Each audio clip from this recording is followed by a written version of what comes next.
kita akan masuk ke sesi tanya jawab. Seperti yang tadi kita sudah ulang berkali-kali, sesi ini akan cukup singkat walaupun bahasan kita cukup padat ya. Jadi saya akan sharing sedikit. Tahun lalu saya pergi ke Vatikan. Tidak banyak orang muda yang bisa ikut di Sinode Para Uskup. Judulnya aja Sinode Para Uskup, bukan para orang muda. Tapi Bapak Paus sangat hebat, dia mengundang sekitar 30-an orang muda untuk datang ke sana dan melihat. Tahu apa yang Bapak Paus sarankan kepada kami orang-orang muda yang hadir di Sinode Para Uskup itu? Nggak tahu ya, karena kan nggak ada yang datang dan itu juga private. Yang Bapak Uskup bilang kepada kami adalah, hai orang muda, kalian hadir di tengah 300-an uskup, harus mempunyai keberanian untuk berbicara, tapi juga kerendahan hati untuk mendengarkan. Dan saran ini juga yang akan saya bagikan kepada teman-teman. Mari kita berani bertanya, tapi kita juga punya kerendahan hati untuk mendengarkan. Dan dengan ini, mari kita buka. Monsinyur, siap? Ya. Ini mic-nya Monsinyur. Baik. Ya. Halo. Ya, ini. Pertanyaan yang pertama mengenai apakah orang Katolik menyembah patung? Nah, ini perbedaan pertama yang mencolok. Masuk ke gereja Protestan tidak ada patung. Masuk gereja Katolik ada patung Yesus, ada patung Maria, ada patung malaikat dan sebagainya. Lalu pertanyaannya, apakah gereja Katolik melanggar firman Tuhan yang ada dalam kitab Keluaran pasal 20 ayat 4? Sayang tidak bisa ditayangkan karena kesalahan teknis. Keluaran 20 ayat 4. Jangan membuat bagi dirimu patung yang menyerupai apapun yang ada di langit, di bumi, atau di dalam air di bawah bumi. Jelas sekali ya bunyinya ya. Jangan membuat patung apapun. Wah, kalau begitu gereja Katolik salah. Karena gereja Katolik membuat patung. Bagaimana jawaban kita? Adik-adik OMK yang terkasih, membaca Alkitab jangan sepenggal-sepenggal. Semuanya harus dibaca sampai habis. Harus menyeluruh. Seringkali satu ayat tidak bisa ditafsirkan sebelum kita membaca sampai akhir. Sebab kalau membacanya separuh-separuh celaka. Saya akan mengatakan tidak ada Allah. Tidak ada Allah kata Alkitab. Loh, tunggu dulu. Kalimatnya yang lengkap. Tidak ada Allah kata orang fasik. Nah, jadi yang mengatakan bukan Alkitab, tetapi yang mengatakan adalah orang berdosa, orang fasik. Begitu juga dengan larangan membuat patung menyerupai apapun. Ada memang ayatnya, tetapi jangan lupa kalimat itu harus dilengkapi dengan membaca ayat berikutnya. Ayat berikutnya berbunyi, jangan sujud menyembah kepadanya atau beribadah kepadanya. Nah, kalimatnya harus dibaca lengkap. Jangan membuat patung menyerupai apapun, jangan menyembahnya. Satu paket. Yang dilarang oleh Alkitab adalah membuat patung untuk disembah seakan-akan itu Allah sendiri. Ya, jadi Keluaran 20 ayat 4 sampai dengan 5 semua harus dibaca bersama. Latar belakangnya adalah kebiasaan orang kafir zaman dahulu untuk menyembah patung-patung kecil. Kalau patungnya dicuri, mereka merasa dewanya ikut dicuri. Jadi mereka menyembah patung itu sebagai dewa. Dan inilah yang dilawan oleh Allah. Bangsa Israel tidak boleh ikut pendapat atau kepercayaan orang-orang kafir di sekitar. Jangan membuat patung untuk disembah. Tetapi apakah ada larangan untuk membuat patung? Ternyata tidak, karena di dalam bait Allah sendiri Tuhan memerintahkan orang Israel membuat 2 patung malaikat, membuat 2 kerubim dari emas. Dan kerubim itu pakai sayap, malaikat yang pakai sayap, dan ada di atas tabut perjanjian. Dan orang Israel percaya Tuhan bertakhta di tengah kerubim, dan ada patung kerubim di atas tabut perjanjian. Berarti apa? Membuat patung boleh, menyembah patung yang tidak boleh. Dan orang Katolik memakai patung Maria atau patung Yesus bukan untuk disembah. Siapa yang pernah diminta atau diajar oleh pastor untuk menyembah patung? Tidak pernah. Patung itu hanya gambaran yang fungsinya menolong kita untuk mudah ingat pada pribadi yang dipatungkan. Begitu masuk melihat patung Maria, saya terdorong untuk berdoa kepada Maria, bukan kepada patungnya, bukan. Contoh lain, manusia biasanya punya foto dari orang yang dicintai. Orang tua punya foto anak, istri-istri membawa foto suami, suami membawa foto istri, dan seterusnya. Untuk apa foto? Bukan untuk disembah, bukan untuk dipuja, tetapi foto dari orang yang dia cintai memudahkan dia untuk ingat pada orang itu. Begitu juga dengan fungsi patung dan gambar yang ada dalam gereja Katolik. Sekali lagi, tuduhan bahwa gereja Katolik menyembah patung tidak benar. Hanya saja harus diakui, kadang-kadang perilaku orang Katolik ketika melihat patung sedikit berlebihan, sehingga memberi kesan, sekali lagi, memberi kesan bahwa orang Katolik menyembah patung. Tapi tidak. Apakah cukup? Cukup teman-teman? Jelas kan?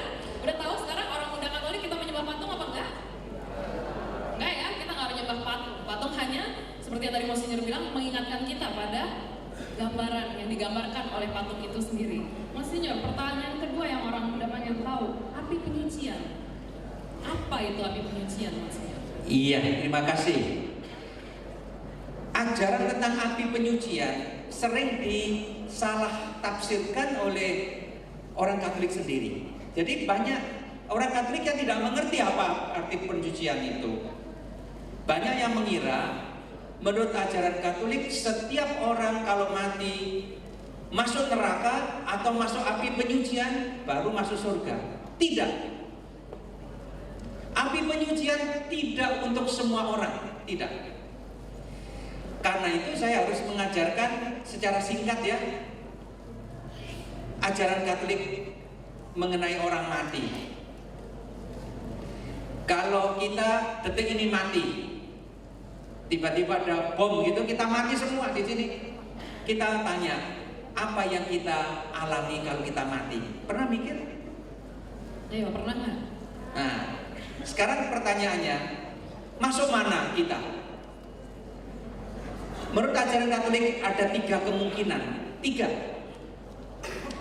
Kalau kita detik ini tiba-tiba mati dan kita ini tidak punya banyak dosa, dan kalau punya dosa sudah diampuni, sekali lagi saya tekankan, punya banyak dosa, dosanya sudah diampuni, dan kita sudah menjalani hukumannya. Orang berdosa itu perlu dihukum juga, selain diampuni juga harus dihukum. Kita sudah menjalani hukumannya, tiba-tiba kita detik ini mati, kita akan masuk surga langsung. Kemungkinan kedua, kita banyak dosa, sebelum mati ini kita minta ampun dan dosa kita diampuni, tetapi kita belum menjalani hukumannya, belum dimurnikan, jiwa kita belum dibereskan, masih banyak luka-luka karena dosa kita, sifat kita yang jelek itu belum dibereskan sama Tuhan. Lalu kita mati, padahal sudah diampuni dosanya kan? Bagaimana? Masuk surga? Enggak, belum. Sebelum masuk surga sama Tuhan, jiwa kita yang sudah bersih dari dosa tetapi masih luka-luka, belum disembuhkan, perlu oleh Tuhan disempurnakan supaya layak masuk surga. Nah, proses untuk menyucikan hati kita, proses untuk membuat hati kita itu sempurna, itulah yang namanya api penyucian. Waktunya tergantung dari banyak sedikitnya yang harus dibereskan. Kalau kita punya banyak hutang, dosa-dosa kita banyak, kita mengaku dosa, diampuni, belum sempat memperbaiki diri sudah mati, tentu masanya lebih panjang daripada orang yang sudah lebih siap. Pertanyaan berikutnya, kenapa disebut api penyucian? Apa itu seperti neraka? Tidak. Api penyucian berbeda dengan api neraka. Api neraka itu menyiksa karena dosa. Api penyucian menyiksa, tapi bukan menyiksa seperti api neraka. Api penyucian itu menyiksanya karena apa? Orang merasa malu sama Tuhan, merasa Tuhan mencintai begitu besar, kok dia berbuat jahat. Nah, proses ketika dia disiapkan Tuhan supaya bisa masuk surga, dan dia merindukan Tuhan tapi belum siap masuk surga, masa ini menyiksa dia. Seperti seorang kekasih mau ketemu pacarnya, nggak ketemu-temu. Menderita enggak? Menderita, tapi beda dengan penderitaan orang yang disiksa di api neraka. Jadi itulah api penyucian dalam gereja Katolik. Suatu masa ketika orang berdosa yang dosanya sudah diampuni tetapi perlu disucikan lebih lanjut hatinya. Dan kemungkinan yang ketiga, detik ini kita mati, kita banyak dosa belum diampuni, ya masuk neraka. 3 kemungkinan ini yang diajarkan oleh gereja Katolik. Mengapa ada api penyucian? Mana dasarnya dalam Alkitab? Sayang tidak bisa saya terangkan terlalu panjang lebar karena tidak kelihatan teksnya, nanti membosankan. Saya hanya mau mengatakan begini. Dalam gereja Katolik kita percaya bahwa dosa manusia yang sudah diampuni masih perlu diberi hukuman. Karena Yesus mengatakan bahwa ada dosa yang tidak bisa diampuni baik di dunia ini maupun di dunia lain. Saya ulangi, ada dosa yang tidak bisa diampuni baik di dunia ini maupun di dunia yang lain. Berarti ada dosa-dosa yang bisa diampuni, kalau tidak di dunia akan diampuni di dunia lain. Nah, itulah yang disebut api penyucian dalam gereja Katolik. Yang kedua, tadi saya katakan kitab Makabe, 2 Makabe pasal 12 mengisahkan bagaimana orang-orang yang mati dalam perang suci ternyata punya banyak dosa yang perlu dimintakan ampun, maka didoakan oleh orang Israel. Artinya apa? Orang Israel percaya bahwa manusia masih bisa diampuni sesudah dia mati. Sebab kalau tidak ada kemungkinan memperbaiki keadaan orang mati, untuk apa berdoa untuk orang mati? Nah, ini pun dasar mengapa gereja Katolik percaya sesudah kita mati, Tuhan masih bisa memproses kita, masih bisa memperbaiki kita. Karena kita tidak melawan Tuhan. Ketika kita mati, kita mau menerima Tuhan, hanya kita belum bersih seluruhnya. Tuhan sesudah kita mati masih bisa membereskan itu. Itulah yang namanya api penyucian. Ayat-ayatnya sudah saya sebut, tapi memang tidak terlalu mudah untuk dipahami. Maaf. Itulah api penyucian. Ya, semoga kita tidak perlu masuk lewat itu ya, langsung saja masuk surga kalau bisa ya. Gitu. Amin. Cara masuk surga, ayo dengerin nggak maksudnya? Gimana? Masuk surga gampang. beriman pada Yesus dan mempraktekkan imannya. Nanti kata Yesus, masuk dalam kebahagiaan rumah Bapamu, karena kamu ketika aku lapar memberi aku makan, ketika aku haus kamu memberi aku minum. Hayati saja iman itu, nanti kan kita selamat. Sulit kok, masuk neraka itu sulit. Kalau kita tidak keterlaluan, kita tidak masuk neraka. Jadi yang masuk neraka itu sungguh-sungguh keterlaluan. Karena Tuhan Maha baik. Kalau sampai masuk neraka itu ya sudah memang manusianya yang nggak benar ya, nggak benar ya, keterlaluan betul. Ya. Ya. Oke teman-teman, jadi kuncinya telah diampuni dan jiwa kita pun siap. Tapi Tuhan, jadi tentang api penyucian cukup jelas ya. Tuhan begitu mengasihi kita sampai-sampai walaupun kita sudah diampuni, tapi kitanya yang belum siap. Kita diberi waktu, kita diberi sebuah proses untuk menyiapkan jiwa kita sampai kita benar-benar sembuh dan siap untuk masuk surga. Itulah kenapa maknanya api penyucian itu bukan penyiksaan, berbeda dengan api neraka. Monsinyur, kita akan masuk ke top 3 yang ini ya, yang top 3-nya. Orang-orang muda juga bertanya tentang karismatik dan bahasa roh. Iya, karismatik dan bahasa roh. Dalam surat Paulus kepada jemaat di Korintus, surat pertama, Santo Paulus mengatakan Roh Kudus itu membagikan karunia, membagikan karisma. Jamaknya karismata. Roh Kudus membagikan karunia-Nya. Ada yang punya karunia mengajar, ada yang bernubuat, menyembuhkan orang sakit, macam-macam karunia diberikan Roh Kudus. Dan ada satu karunia yang disebut karunia berbahasa lidah atau berbahasa roh. Apa itu? Santo Paulus sendiri mengatakan, kalau orang berdoa dengan bahasa roh, dia sendiri tidak mengerti, orang lain juga tidak mengerti. Bahasa apa itu? Bukan bahasa, itu bahasanya roh. Nah, kalau Anda pernah lihat atau mengikuti doa karismatik, ada satu saat ketika orang berdoa dengan kata-kata yang tidak kita mengerti. Tapi itu ada dalam surat Paulus kepada jemaat di Korintus. Itu karunia. Yang berdoa tidak tahu bahasa apa, yang mendengar juga tidak tahu, tetapi orang yang mendoakan itu merasa doanya lebih mendalam. Bagaimana menerangkan ini? Tidak gampang. Tapi saya berikan satu kemungkinan. Anak kecil, pernah lihat anak kecil, 2 orang sama-sama tidak bisa bahasa, tapi bisa kayak ngomong gitu. Katakanlah anak kecil orang Indonesia nggak bisa bahasa Inggris, ketemu anak Amerika bahasa Inggris. Kalau anak kecil ngomong, kok bisa nyambung? Padahal tidak ada bahasanya. Iya enggak? Roh Kudus itu memberi kita kemampuan seperti anak kecil, mau ngomong sama Tuhan tapi tidak mampu. Yang nyerepet tidak ada artinya. Ya seperti anak kecil kalau nyerepet bukan bahasa itu.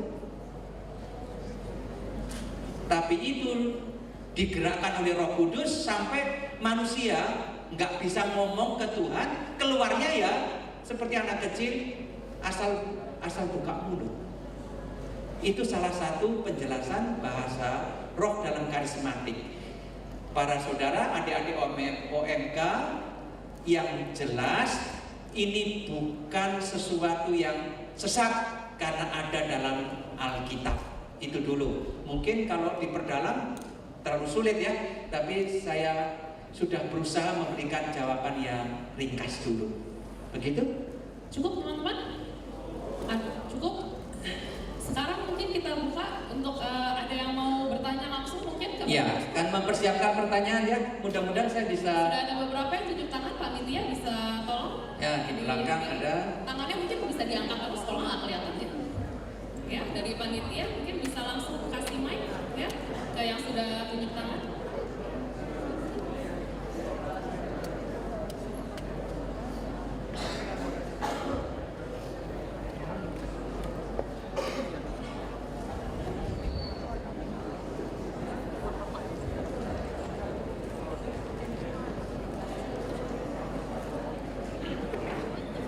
Ya, sudah ada yang pegang mic?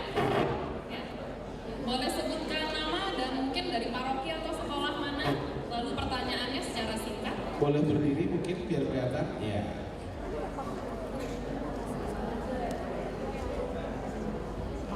Nama saya Edwina dari Sekolah SMP Katolik Sang Timur. Saya mau bertanya, kan kalau pada gereja Katolik kita umumnya menyembah Bunda Maria. Namun mengapa di Alkitab itu tidak tertulis bahwa kita harus menyembah Bunda Maria? Oke, terima kasih.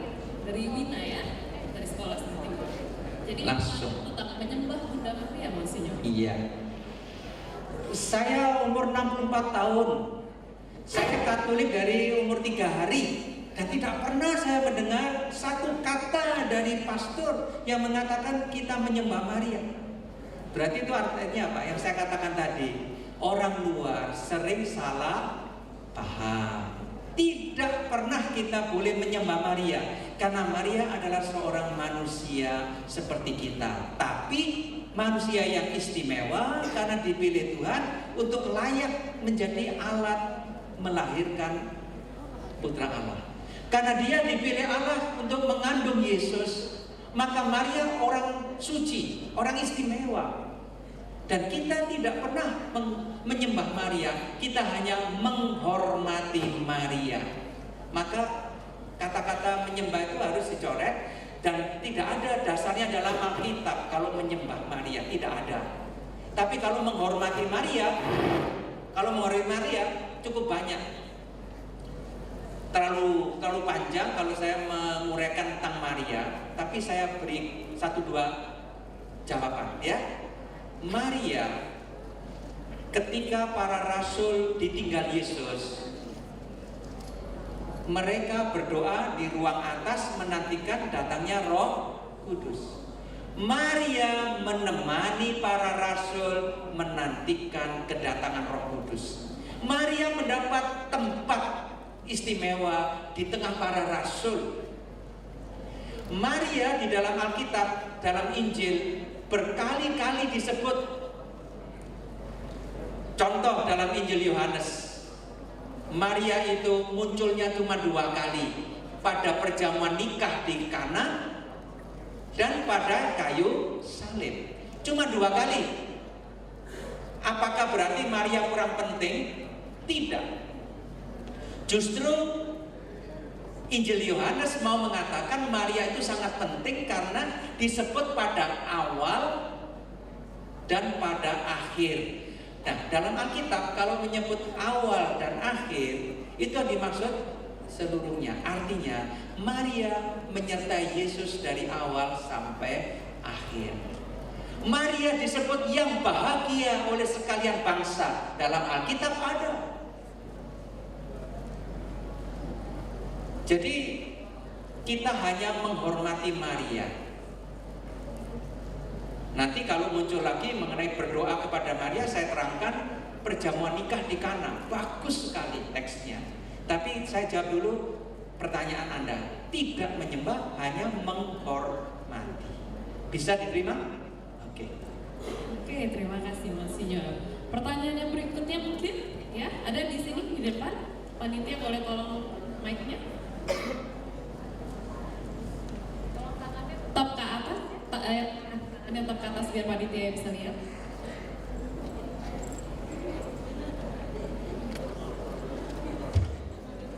Oke, selamat pagi Monsinyur Widianto. Perkenalkan, nama saya Devario Delano. Saya mau sharing dulu ya, Mons, terus nanti juga saya akan bertanya. Jadi, saya pernah berdiskusi dengan orang yang beragama lain. Mereka bilang bahwa kenapa orang Katolik itu tidak poligami, tidak boleh poligami kan? Kemudian saya jawab, terus dia bilang, oh karena kan Daud dan juga Salomo itu kan punya banyak istri, jadi harus bisa poligami. Terus saya menjawab dengan iman saya bilang bahwa ya memang itu perjanjian lama, itu hukum Taurat.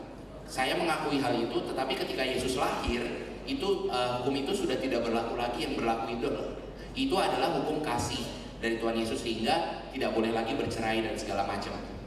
Saya kira itu sudah cukup untuk menjelaskan mereka. Namun mereka berkata lagi, oh iya, tapi kan saya tidak tahu apakah kitab suci yang Anda baca itu benar. Artinya bahwa kita mengetahui bahwa banyak sekali terjemahan-terjemahan dari bahasa Ibrani, bahasa Yunani, Inggris, Indonesia itu yang menjadikan isi kitab suci itu mungkin menurut mereka itu sedikit ngawur, karena mereka kan bilang kalau mereka itu kan umat Muslim, sehingga teksnya mereka itu kan memang tidak pernah diterjemahkan per bahasa Yunani, Ibrani, kan mereka hanya Arab sendiri, sehingga mereka tanya, ya kayak misalnya Tuan dan Tuhan itu kan berbeda sekali kan. Nah, pertanyaan saya adalah bagaimana gereja Katolik ini memastikan bahwa memang yang kita baca itu adalah yang benar, dan bagaimana sejarah penulisan kitab suci itu sehingga kita itu bisa mantap sebagai orang Katolik, oh ya memang yang saya baca itu benar gitu. Kemudian selanjutnya yang kedua ini mengenai kitab suci. Jadi ada perjanjian lama dan juga ada perjanjian baru. Nah, yang mau saya tanyakan adalah begini, Monsinyur. Dalam kisah penciptaan Adam dan Hawa ini sangat ribet ya, dan ada orang dulu pastor yang memberi penjelasan kepada saya itu bahwa Adam dan Hawa itu bukan manusia pertama, itu hanyalah sebuah kisah penciptaan, bahwa di dalam diri manusia itu ada yang baik dan yang jahat dan segala macam. Ada juga yang kaum Kain dan Habel. Maksudnya adalah ketika saya mendengar itu dan saya bilang, oh ya memang benar, Adam dan Hawa itu bukan manusia pertama, mereka tidak ada mayatnya, karena manusia pertama yang ada di perjanjian lama itu adalah Abraham. Nah, bagaimana kita bisa seberapa jauh kita itu bisa men-sharingkan apa yang kita tahu tentang ajaran gereja Katolik? Karena ya saya takutnya misalnya jangan sampai ajaran itu tuh menyesatkan orang. Jadi saya pengen bahwa ya memang iman itu harus bisa dipertanggungjawabkan secara iman dan logika. Terima kasih. Terima kasih banyak, 2 pertanyaan sekaligus, Monsinyur. Iya. Mengapa gereja Katolik tidak menerima poligami?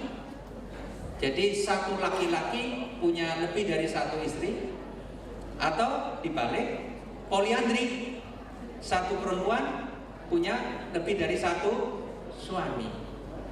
Di dalam perjanjian lama yang banyak adalah poligami. Abraham punya lebih dari satu istri, Yakub lebih dari satu istri, dan seterusnya, ya kan? Tadi Anda mengatakan, oh iya, dalam perjanjian lama memang poligami boleh. Oke, benar jawaban itu. Tetapi jangan lupa, Tuhan mengajar manusia itu pelan-pelan, tahap demi tahap.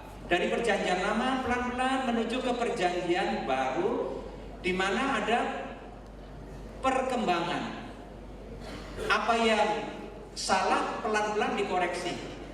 Maka bagi orang Kristen pegangannya bukan perjanjian lama, tetapi perjanjian baru yang merupakan apa? Kesempurnaan. Kalau poligami di dalam perjanjian lama boleh, ternyata Yesus mengajarkan bagi kita ya, mengajarkan monogami. Kenapa? Karena Yesus mengatakan mereka bukan lagi 2 tetapi 1. Suami istri bukan lagi 2 tapi 1 daging. Dan apa yang 1 tidak boleh dicerai. Lalu dari situ kita bisa melihat bahwa punya lebih dari 1 istri itu memang sulit diterima. Bagaimana 1 bisa pecah dengan yang lain 1, dengan istri pertama 1 menyatu, kok bisa dipecah lagi dengan istri kedua menjadi 1? Logikanya nggak masuk. Kalau memang 2 orang ini, kata Yesus, sungguh-sungguh menjadi 1, ya 1, nggak bisa dipecah-pecah lagi dengan orang lain gitu. Lalu dalam perjanjian lama, tolong ya, perjanjian lama ya, poligami pada zaman Abraham banyak sekali. Pelan-pelan dalam perjanjian lama sendiri cenderungnya orang punya cuma 1 istri. Begitu. Dalam perjanjian baru, kalau kita melihat syarat untuk menjadi imam atau menjadi uskup, itu dikatakan orang yang punya 1 istri saja. Saya ulangi, syarat menjadi imam atau uskup model perjanjian baru dalam surat-surat Paulus itu syaratnya hanya punya 1 istri. Apa artinya? Kalau ada seorang pejabat gereja punya lebih dari 1 istri, dianggap tidak ideal. Maka yang ideal adalah yang punya 1 istri saja. Dan itulah sebabnya agama Kristen menerima monogami. monogami, bukan poligami. Nah, kalau agama lain punya pendapat lain, ya silakan. Begitu Anda bisa menerangkan kepada teman yang beragama lain bahwa Alkitab itu begini, ada perkembangannya. Jangan pegang perjanjian lama berhenti di situ, salah. Ada perkembangan pelan-pelan, semua ada perkembangannya. Pertanyaan kedua mengenai apa tadi itu? Tolong diulang. Pertanyaan, tapi ada satu tadi lagi ya yang ditanyakan. Oh, teksnya ya. Ya, tentang bagaimana kita tahu terjemahan mana yang paling akurat gitu mungkin ya? Ya. Bagaimana kita tahu bahwa terjemahannya akurat? Inilah tugas para ahli kitab suci. Teksnya ada dalam bahasa Yunani untuk Perjanjian Baru, dalam bahasa Ibrani. Itu pun masih ada kemungkinan variasi teks. Jadi makin rumit lagi. Pertanyaannya, bagaimana kita tahu bahwa terjemahannya benar? Ya kita yang tahu bahasa sama-sama ngecek benar enggak terjemahannya, benar enggak? Sama-sama. Lalu tadi dikatakan kalau diterjemahkan bisa salah, betul enggak? Tadi pendapatnya begitu toh? Iya, mereka kan mengatakan terjemahannya bisa salah kan? Maka tidak boleh diterjemahkan. Saya mau jawab begini, agama apapun yang punya Alkitab pasti ada tafsirannya. Pasti ada tafsirannya.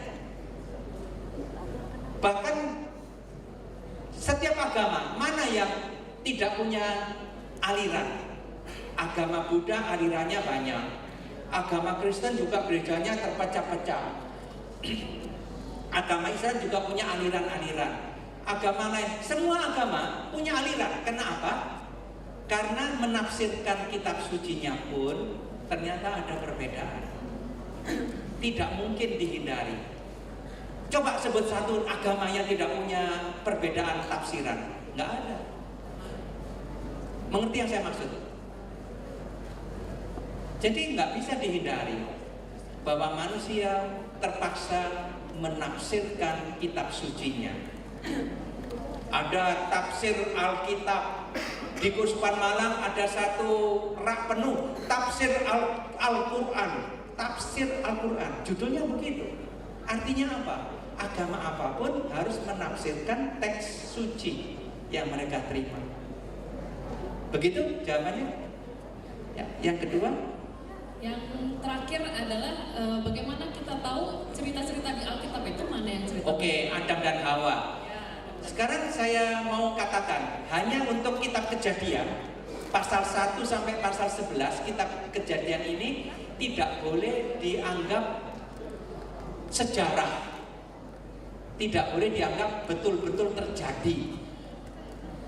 Dunia diciptakan dalam 6 hari. Betulkah 6 hari? Tidak. Tidak boleh dianggap betul-betul 6 hari. Karena apa? Karena dalam kitab Kejadian sendiri, dunia itu diciptakan dalam 2 versi. Versi pertama, dunia diciptakan dalam 6 hari. Tapi versi kedua, ketika cerita Adam dan Hawa, tidak ada 6 hari atau 1 hari. Semua diciptakan dalam waktu yang hampir bersamaan. Artinya apa? Kitab suci tidak seluruhnya harus ditafsirkan apa adanya. Adam dan Hawa, manusia pertama. Wah, kalau Anda menerima Adam dan Hawa itu betul-betul manusia pertama, saya mau tanya, Adam dulu diciptakan, betul enggak? Setelah Adam siapa? Hawa. Ada berapa orang? 2 toh, di dunia hanya 2. Punya anak berapa? Jadi berapa? Sekarang 4 orang ya. Terjadi pembunuhan besar-besaran, 1/4 penduduk dunia dibunuh. Siapa yang dibunuh? Habel dibunuh oleh kakaknya. 1/4 penduduk dunia dibunuh oleh, tinggal berapa? Sekarang saya mau tanya, Kain diusir oleh orang tuanya, ketemu istri, loh katanya cuma 3, Kalau cuma 3, dia diusir pergi, kok ketemu istri dan beranak cucu di tempat lain. Artinya kitab suci tidak seluruhnya boleh ditafsirkan sebagai sejarah. Ada maksud yang lain yang mau disampaikan melalui cerita. Tapi cerita itu sendiri tidak boleh dianggap sejarah. Apa maksudnya? Wah, perlu suatu ceramah khusus. Tapi saya hanya mau mengatakan Adam dan Hawa kalau dilihat sejarahnya apa adanya, tidak mungkin manusia pertama. Karena kalau itu memang manusia pertama, bagaimana mungkin Kain ketemu dengan istri di tempat yang jauh? Begitu jawabannya. Sementara nanti kalau ada waktu ya bisa ditanyakan lebih lanjut, apa arti dari cerita yang ditampilkan kitab suci tentang Adam dan Hawa. Oke, terima kasih Mas. Tadi dari Kejadian berapa yang tidak boleh ditafsirkan sebagai sejarah Mas? Pasal 1 sampai 11. Pasal 1 sampai 11, diingat ya teman-teman, itu adalah bagian yang tidak bersifat sejarah. Tidak bersifat sejarah, dan kita perlu mendalami lebih lanjut kenapa ditulis demikian. Oke, mari kita lanjut ke pertanyaan berikutnya. Ada yang mau bertanya lagi? Oke, di belakang.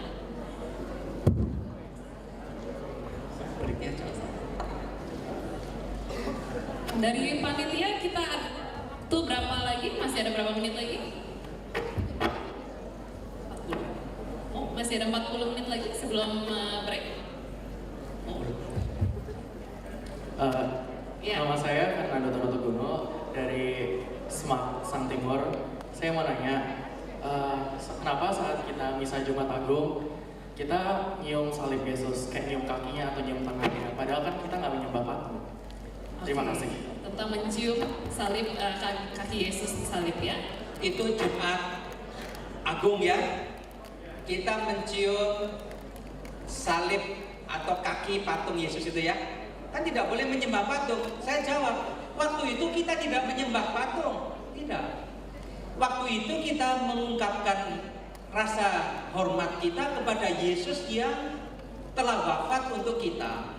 Nah, ungkapannya itu dengan mencium salib atau kaki Yesus. Ungkapan saja, bukan menyembah. Patungnya sendiri tidak disembah. Saya mau tanya sekarang, di sekolah ada upacara bendera enggak? Ada ya? Udah upacara bendera ada? Orang Indonesia boleh menginjak-injak bendera merah putih, boleh enggak? Kenapa? Karena menginjak-injak bendera merah putih itu dianggap menghina negara. Padahal itu kan kain.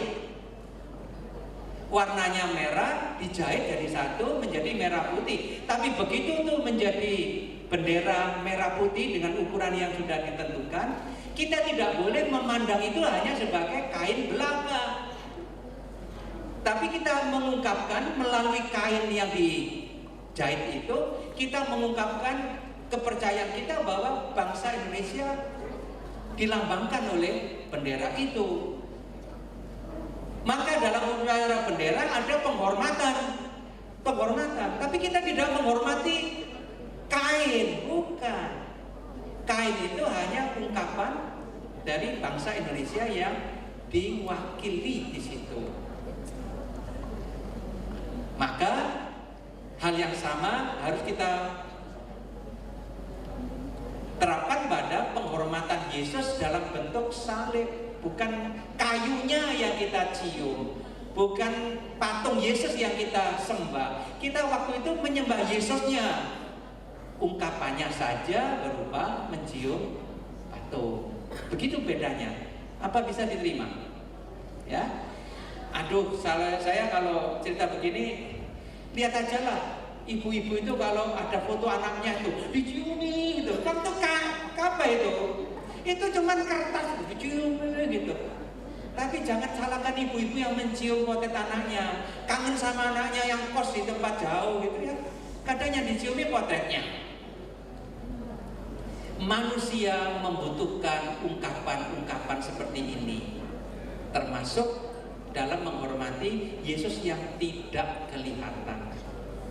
Begitu jawabannya, bisa diterima? Oke. Oke, terima kasih banyak. Kayaknya kita masih di seputaran patung-patung dari tadi Iya, ya, Mas patung Sinyal, ya, patung. Ya, tapi mungkin karena teman-teman muda kita jarang juga yang kasih tahu kita ya, kenapa mesti dicium gitu, kenapa bentuknya patung gitu. Tapi bersyukur sekali hari ini Monsinyur menjelaskan pada kita bahwa Gereja Katolik mengerti sebuah kerinduan dan bagaimana kita ingin mengungkapkan cinta dan kerinduan kita kepada Yesus yang walaupun tidak bisa kita lihat. Ya, betul ya Monsinyur? Iya. Dan kita menggunakan simbol-simbol ini untuk membantu ya, hanya sarana membantu kita gitu ya Betul. Monsinyur. Iya. Ya. Iya. Sarana kita untuk membantu. Kalau nggak, bagaimana kita mau mengungkapkan cinta kepada Yesus? Mau kemana kita pergi gitu kan ya? Ya. Oh iya, maaf ini agak keluar dari jalur ya. Agak keluar dari jalur. Itu orang Indonesia mungkin penting ini. Kurang kasih sayang. Kurang kasih sayang, kenapa? Anak timur tidak seberuntung anak orang barat. Anak orang timur, terutama bangsa-bangsa tertentu, jarang dipangku ayahnya, dibelai-belai ayahnya, itu jarang. Tapi ternyata belaian sebagai lambang dari cinta perlu sekali untuk manusia.